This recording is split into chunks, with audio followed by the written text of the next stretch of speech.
As notícias do Espírito Santo também são destaque em nosso telejornal para todo o Brasil e também para a Europa, África, Estados Unidos e Japão pela Record Internacional.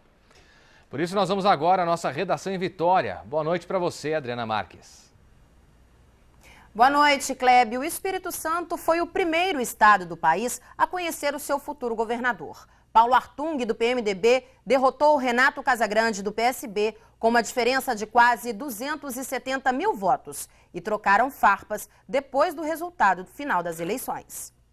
Os principais candidatos à corrida ao governo do Espírito Santo, o atual governador Renato Casagrande, do PSB, e Paulo Artung, do PMDB, votaram pela manhã. Casagrande votou em uma escola da capital por volta de 11h40. Ele estava acompanhado pela mulher Virgínia e pelo prefeito de Vitória, Luciano Rezende. E por volta das 11h50 foi a vez de Paulo Artung ir às urnas em um colégio de Jardim da Penha, bairro tradicional de Vitória. Ele também estava acompanhado da mulher Cristina e, confiante, cumprimentou eleitores. E a confiança de Paulo Artung tinha motivo. Ele era considerado o favorito para vencer as eleições no estado. E às 6h45 da noite, o candidato do PMDB já estava matematicamente eleito, o novo governador do Espírito Santo. Artung volta ao Palácio Anchieta após 4 anos. Ele administrou o estado de 2003 a 2010, quando ajudou a eleger o atual governador e adversário político. Em seu primeiro pronunciamento, o candidato eleito fez duras críticas a Renato Casagrande. Eu estou corrigindo um erro que eu cometi em 2010. Mas Deus permitiu e os capixabas me permitiram que o erro que eu cometi ao escolher um candidato despreparado, né, eu pudesse eu mesmo, né, voltar, debater com os capixabas e corrigir esse erro e, se Deus quiser, sabe, voltar para sacudir de novo o Espírito Santo, colocar o Espírito Santo no rumo certo, né? No rumo certo, montando uma boa equipe de trabalho, trabalhando com as ferramentas gerenciais modernas, né? Como o planejamento estratégico, como a gestão intensiva e trabalhar duro para que o Espírito Santo volte a crescer. Um dia depois das eleições, o candidato derrotado concedeu uma entrevista coletiva e se defendeu das críticas de Artung. Na verdade, ele está tentando reduzir as expectativas que ele criou, e como ele criou muitas expectativas na campanha, ele está tentando reduzir essas expectativas, e a forma é tentar me desconstruir ou desconstruir o meu governo. O Paulo Artung ontem falou que estava corrigindo um erro que ele fez em 2010 ao apoiar o senhor. Como é que o senhor viu essa frase? É uma frase que não representa aquilo que a população capixaba acha do meu governo. Meu governo é aprovado por mais de 70% das pessoas. Então, assim, ter humildade é sempre muito bom, né, para que a gente possa continuar produzindo. Então, assim, se teve erro, foi o erro de eu demorar a perceber, né, o caminho que nós estávamos seguindo no governo, com o governo compartilhado. Mas nós não tínhamos outro caminho. Então, assim, o que eu fiz foi produzir, trabalhar e fazer muito para o povo capixaba. Eu vou fazer isso até o final, até o último dia do meu governo. E teve dobradinha do PMDB aqui no estado. Pela primeira vez no Espírito Santo, uma mulher foi eleita para ocupar a vaga do Senado. Rose de Freitas teve aproximadamente 46% dos votos válidos.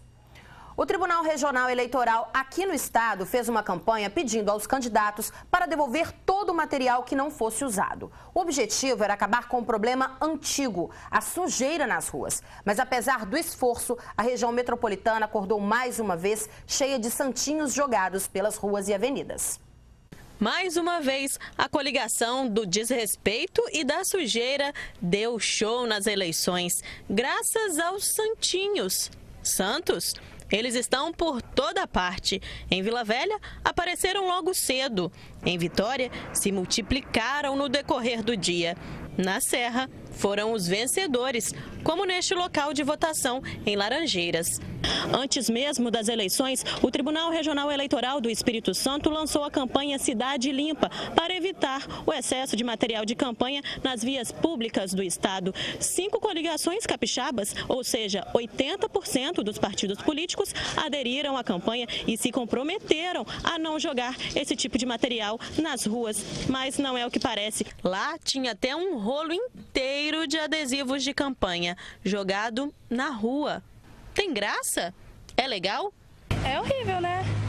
Porque é uma falta de respeito com a comunidade. Entope bueiro igual tá chovendo. Chuva, entope o bueiro, aí mais o problema é que alaga. Falta consciência, você acha? Com certeza. Isso vai para os bueiros, né, entope os bueiros. Dá muito trabalho para o pessoal que trabalha na prefeitura também. E no dia seguinte, depois da chuva, esses santos não fizeram milagre em Cariacica. Nas primeiras horas da manhã de hoje, muitos já se acumulavam nos bueiros. Em Vila Capixaba, os próprios moradores tiveram que limpar a sujeira. Não tem como esperar, tem que limpar por conta própria. Tem que ir limpando, já botando no saco e vocês ganharam agora, vamos ver até que dia que eles limpam isso aí, né? Me sinto mal, né? Porque se eles não respeitam a frente da casa da gente, a rua, imagina se for eleito, né? E em todo o Espírito Santo, 18 pessoas foram detidas pela Polícia Militar pelo crime de boca de urna e encaminhadas para a Superintendência da Polícia Federal. Elas assinaram um termo circunstanciado e foram liberadas. Em Itapemirim, no sul do estado, a secretária de Esportes da cidade, Loriane Paiva, e o marido dela foram presos em casa durante a Operação Mercância. Com o casal, a polícia encontrou R$190 mil e farto material de campanha. De acordo com a denúncia feita pelo Ministério Público, o dinheiro seria usado para comprar votos a favor de um candidato a deputado da região. Eles pagaram fiança e foram soltos, mas se condenados, podem pegar até 4 anos de prisão pelo crime de captação ilícita de sufrágio. Uma baleia jubarte foi encontrada morta na praia de Camburi, um dos cartões postais de Vitória. A baleia jubarte foi encontrada na manhã de domingo, já sem vida, no final da praia de Camburi. A cena atraiu muitos curiosos. O animal era um macho adulto com aproximadamente 8 toneladas. Ainda não se sabe as causas da morte, mas oceanógrafos do CTA, a empresa que monitora as praias capixabas, acreditam que a baleia já estivesse doente há algum tempo. Foi montada uma verdadeira operação de guerra para retirar a jubarte das areias de Camburi. A baleia foi levada para o aterro, já que corria o risco de contaminar a água na região. A migração das jubartes é comum nesta época do ano aqui no estado, mas algumas se perdem no caminho e acabam morrendo. A baleia também tinha lesões provocadas por cabo de rede, o que também pode ter contribuído para a morte da jubarte. Mais facilidade e comodidade para os pais de bebês que nascerem em um hospital na Serra, aqui na região metropolitana. As crianças já saem da maternidade com a certidão de nascimento. O serviço é inédito na rede pública estadual. O bebê nasce já no hospital, várias preocupações para as mamães. Uma delas, a certidão de nascimento. Certidão principal, tem que ter, né? Mas foi tranquilo, a gente fez a certidão dela aqui mesmo. No próprio hospital. Aqui na Serra, esse tipo de serviço é inédito. E o detalhe, em poucos minutos, o recém-nascido já sai com esse documento aqui, ó, que comprova a sua existência. O serviço foi implantado no início de setembro, deste Hospital Público da Serra, em uma unidade interligada de registro civil. É oferecido pela maternidade da instituição. Segundo a diretora do hospital, Catiana Erler, 79 registros já foram feitos desde a implantação. O nosso objetivo é alcançar no mínimo 85% dessa população que está dentro do hospital, ou seja, sair 85% das crianças nascidas com certidão. O processo é simples, rápido e prático. É feito pela internet e é de graça. Os pais recebem uma via da declaração de nascido vivo. Depois, é só levar o documento para o cartório de registro civil. O pai preenche o requerimento com os dados do bebê e pronto. O recém-nascido passa a ser reconhecido pelo Estado. Evita que a gente perca tempo saindo daqui e possa ficar um tempo a mais com o bebê, com a mãe, né, aqui no hospital. É uma coisa bem melhor que eles inventaram um cartório no hospital. Muito conforto, não só para mim, para os outros pais também. A Maria da Ajuda aproveitou a oportunidade. A filha, de apenas 4 dias de vida, já tem o documento com nome e sobrenome. Menos uma coisa para resolver. Já sai com bastante coisas prontas, como os exames de coração, orelhinha, tudo certinho, a certidão, principalmente. Tudo pronto. Bom, Clébio, essas foram as notícias de hoje aqui do Espírito Santo. A gente volta a São Paulo com você. Uma boa noite e até amanhã. Obrigado, Adriana. Boa noite e até amanhã. Nós voltamos agora com outras notícias aqui do Espírito Santo e você vai ver ainda nesta edição do Hora News quem são e o que esperar dos novos deputados eleitos no Espírito Santo, como foram as eleições no interior do estado e ainda os gols do final de semana do Campeonato Brasileiro.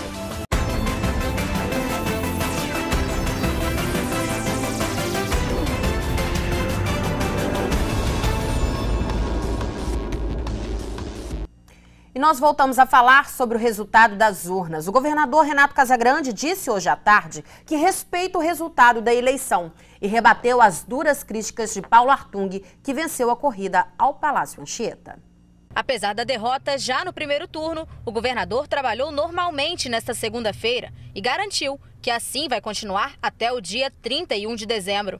Minha prioridade agora é concluir bem o mandato que a gente está desenvolvendo. A população capixaba me fez um contrato, me contratou por 4 anos, eu tenho 3 meses de governo, eu vou a cada dia me dedicar todas as horas do dia a governar o estado para que a gente possa ir implementando cada vez mais as ações para a população capixaba. Em entrevista coletiva no Palácio Anchieta, Casagrande afirmou que desde que assumiu o governo, sabia que Artung seria candidato e rebateu as críticas feitas pelo antigo aliado e futuro governador. Na verdade, ele está tentando reduzir as expectativas que ele criou, e como ele criou muitas expectativas na campanha, ele está tentando reduzir essas expectativas e a forma é tentar me desconstruir ou desconstruir o meu governo. Mas tem nenhuma comparação aquilo que eu vou entregar, né, ao futuro governador, daquilo que ele recebeu lá em 2003, né, ainda do governo do ex-governador Zé Inácio Ferreira. Eu vou entregar uma situação inversa, com condição muito mais adequada, e vou entregar um governo com uma condição muito mais adequada do que recebi em 2010, do que quando eu recebi dele. Vou entregar em melhores condições na área administrativa e na área fiscal para ele, para que ele possa governar nos próximos anos. O Paulo Artung ontem falou que estava corrigindo um erro que ele fez em 2010 ao apoiar o senhor. Como é que o senhor viu essa frase? É uma frase que não representa aquilo que a população capixaba acha do meu governo. Meu governo é aprovado por mais de 70% das pessoas. Então, assim, ter humildade é sempre muito bom, né, para que a gente possa continuar produzindo. Então, assim, se teve erro, foi o erro de eu demorar a perceber, né, o caminho que nós estávamos seguindo no governo, com o governo compartilhado. Mas nós não tínhamos outro caminho. Então, assim, o que eu fiz foi produzir, trabalhar e fazer muito para o povo capixaba. Eu vou fazer isso até o final, até o último dia do meu governo. Mais de 70% de aprovação não foram suficientes para derrotar a imagem deixada pelo governo passado. Segundo Casagrande, faltou tempo para o eleitor definir o voto. Casagrande defendeu o trabalho realizado nos últimos 4 anos e espera continuidade. Nomes ainda não foram definidos para a fase de transição, mas o governador coloca a equipe à disposição. A equipe de transição está à disposição. Quem tem que tomar iniciativa é o governador eleito. Eu estou à disposição, né, para que a minha equipe possa se incorporar a assessores dele e as informações sejam transmitidas e repassadas. Fora do Palácio Anchieta, Renato Casagrande adiantou que pretende atuar com mais rigor nas cobranças. Tenho hoje independência, né, de apontar os erros administrativos e os erros éticos para que a sociedade também conheça de forma transparente as ações do futuro governo. Sobre os planos para o futuro... Depois do dia 1º de janeiro, além de descansar uns dias, eu ainda não pensei nisso. Eu estou pensando agora em concluir e continuar trabalhando nesses 3 meses que me restam como governador do estado. E o resultado das urnas mostra a renovação na Assembleia Legislativa. O grupo de deputados eleitos no palanque de Paulo Artung não será a maioria na casa, mas isso não deve trazer dificuldades para o futuro governador. Um dia depois das eleições, a Assembleia Legislativa, que andava meio vazia, voltou a receber os deputados para a tarde de sessão ordinária. O assunto, é claro, não poderia ser outro: as eleições, que trouxeram mudanças para os próximos anos. Dos 30 deputados estaduais eleitos neste domingo, 16 serão novidades a partir do dia 1º de janeiro de 2015. O PMDB de Paulo Artung foi o partido que conseguiu o maior número de vagas. Ao todo, serão 4 cadeiras em 2015. Reeleito para o 3º mandato, o deputado Dr. Hércules disse que a mudança vai ser boa para o estado. A renovação é importante. Eu acho que é preciso que tenha também uma reforma política e que aquele que não é deputado, que tem a mesma condição de poder concorrer comigo, que sou deputado, para que haja renovação. Após uma campanha marcada por confrontos na disputa para o governo do estado, a Assembleia, que há anos vivia um ambiente marcado pela conciliação, deverá ter um cenário político diferente. O deputado reeleito da Vitória espera que os interesses do capixaba sejam prioridade no debate político. O cidadão capixaba, ele não tem nada a ver com um sentimento partidário ou político partidário. Ele espera que nós possamos construir uma estabilidade política para que o Espírito Santo continue o seu desenvolvimento. O governador Paulo Artung ganhou a eleição e eu espero que ele possa usar da sua experiência, da sua maturidade, para que diminua qualquer tensão em relação ao poder legislativo, que tem uma eleição dividida, né, tendo em vista que foram dois grandes líderes políticos que disputaram para o governo do estado, mas acredito muito nessa maturidade das pessoas que foram credenciadas pela sociedade capixaba. Outra mudança marcante é no número de deputadas mulheres na casa. Apenas 4 foram eleitas para o próximo quadriênio. Uma menos do que na configuração atual. A gente perdeu em número, mas a gente não perde em qualidade. Nós ganharam deputadas que também têm seu valor, uma é vice-prefeita, outra já foi prefeita. Acredito que a gente vai somar uma bancada boa.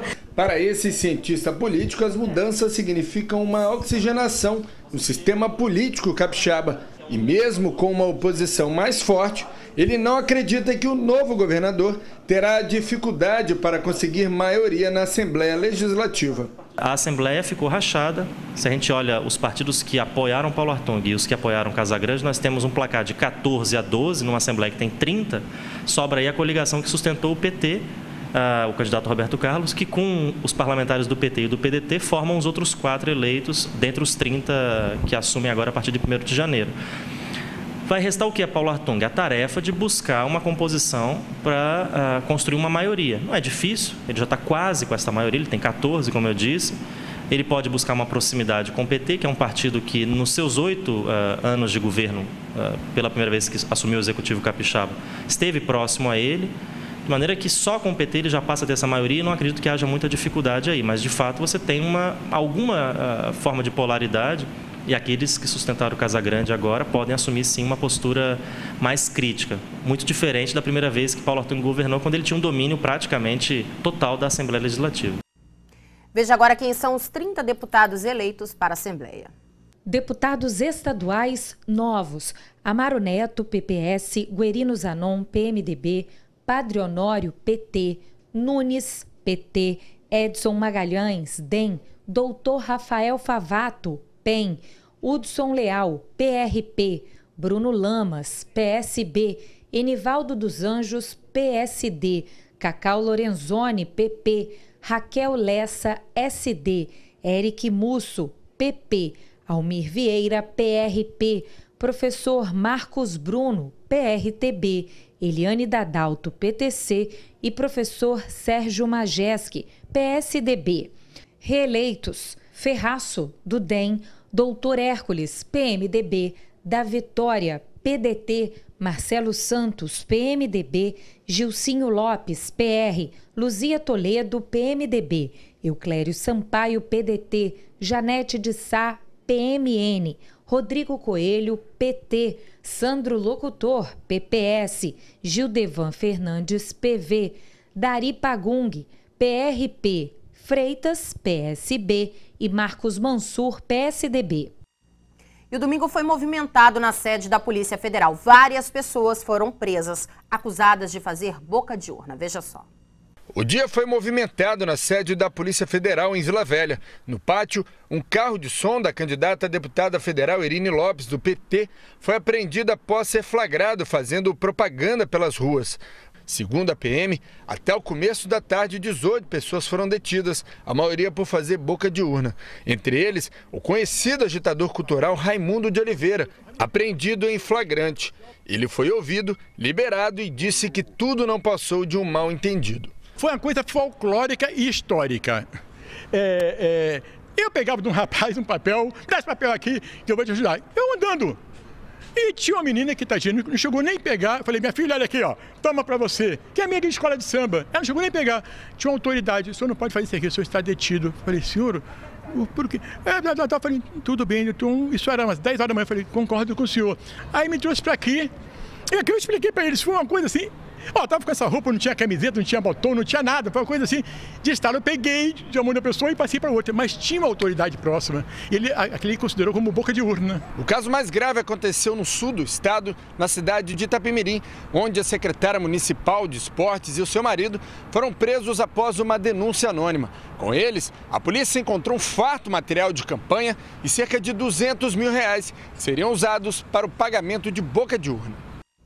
A seguir, as notícias do sul do estado, direto de Cachoeiro de Itapemirim. A gente volta já.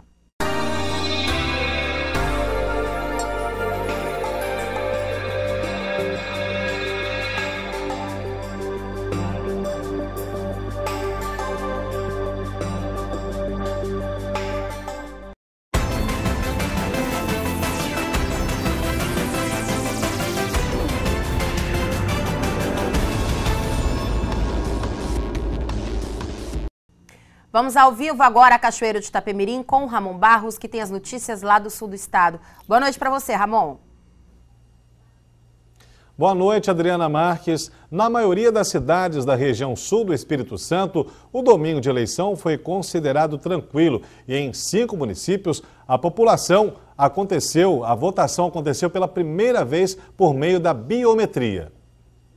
Em Rio Novo do Sul, o leitor biométrico foi usado pela primeira vez este ano. Mesmo apresentando problemas, 8.438 eleitores votaram na cidade. É um grande avanço da tecnologia da justiça eleitoral e está correndo tudo nos conformes. Isso impede mais ainda de uma pessoa votar no lugar da outra. Na zona rural de Itapemirim, a tranquilidade reinou. Aqui, o leitor biométrico também foi usado pela primeira vez. Às vezes demora um pouquinho para identificar o eleitor, a gente tem que colocar um código para liberar, mas vai tranquilo e está fluindo. Na segurança pública, tranquilidade no sul do Espírito Santo. Nós tivemos poucas ocorrências em toda a nossa área, dentro do esperado, dentro daquilo que nós já esperávamos. Toda a estrutura funcionando, com as urnas sem problemas maiores, as pequenas intercorrências que surgiram foram sanadas. Mesmo sem precisar, o capixaba fez questão de votar. Um voto a mais pode mudar muita coisa, mudar até o Brasil,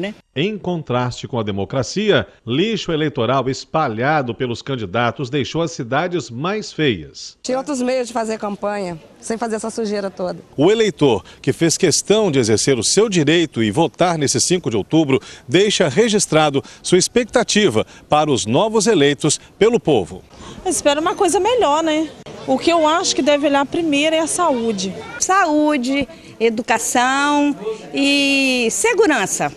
Que melhore tudo, que está tudo precisando melhorar.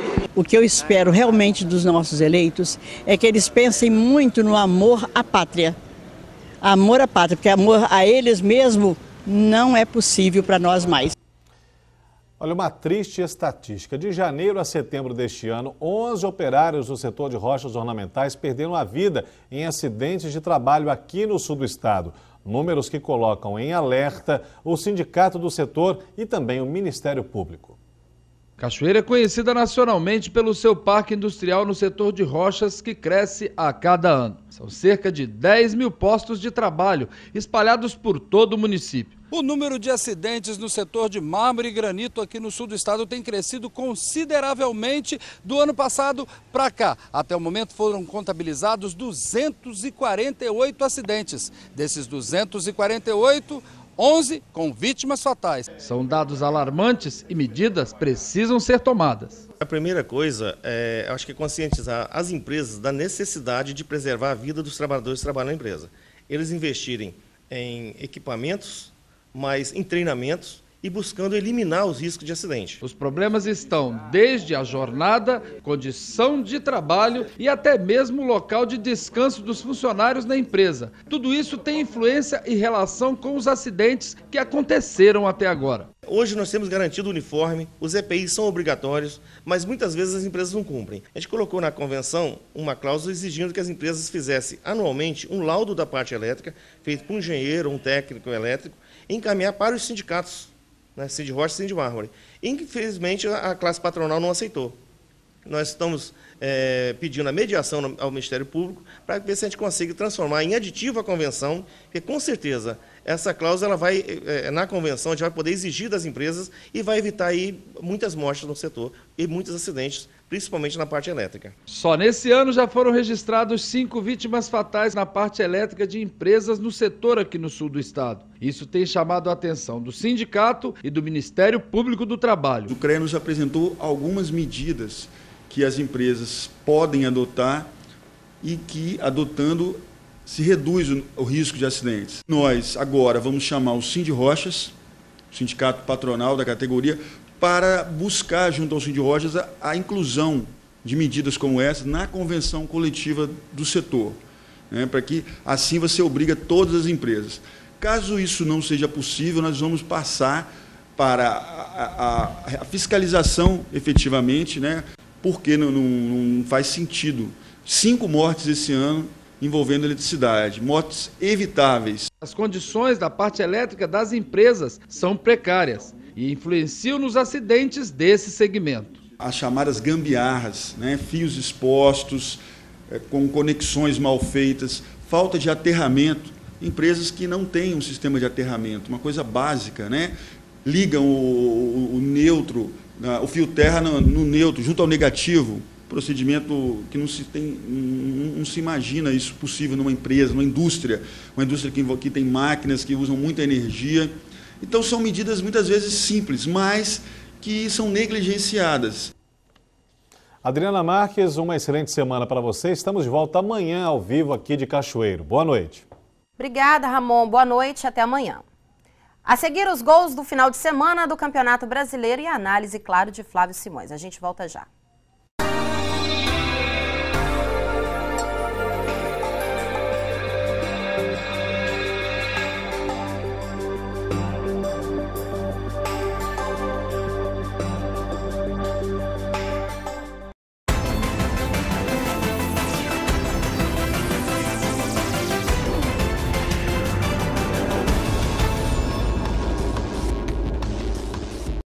E agora nós vamos falar de futebol. Por causa das eleições ontem, os jogos do Brasileirão aconteceram no sábado. O Flamengo voltou a perder e o Fluminense empatou com o Bahia. Mas o Cruzeiro venceu mais uma. Assunto para o Flávio Simões. Boa noite, Flávio. Boa noite, Adriana. Boa noite a todos. Bom início de semana. É a 5ª derrota consecutiva do Flamengo, Flávio? 5ª derrota consecutiva do Flamengo, que está numa situação quase que complicada na tabela. Já começa a ficar preocupante a situação. Já está perto de novo da zona de rebaixamento. Exatamente. Teve uma recuperação muito boa, mas agora começa a ficar ali próximo à zona de rebaixamento. Mas vamos falar do Cruzeiro? Vamos lá. Eu acho que o grande jogo dessa rodada foi realmente do Cruzeiro contra o Inter, e a gente pode dizer, Adriana, que o Cruzeiro deu um passo muito importante rumo ao bicampeonato brasileiro. O jogo desse final de semana foi válido pela 26ª rodada do Brasileirão e teve alguns ingredientes que eu diria favoreceram o Cruzeiro. Primeiro, o jogo foi realizado no Mineirão, ou seja, o líder jogou em casa. Segundo, o público foi bom e ajudou a empurrar o Cruzeiro rumo à vitória. E terceiro, não faltou vontade por parte dos atletas em vencer a partida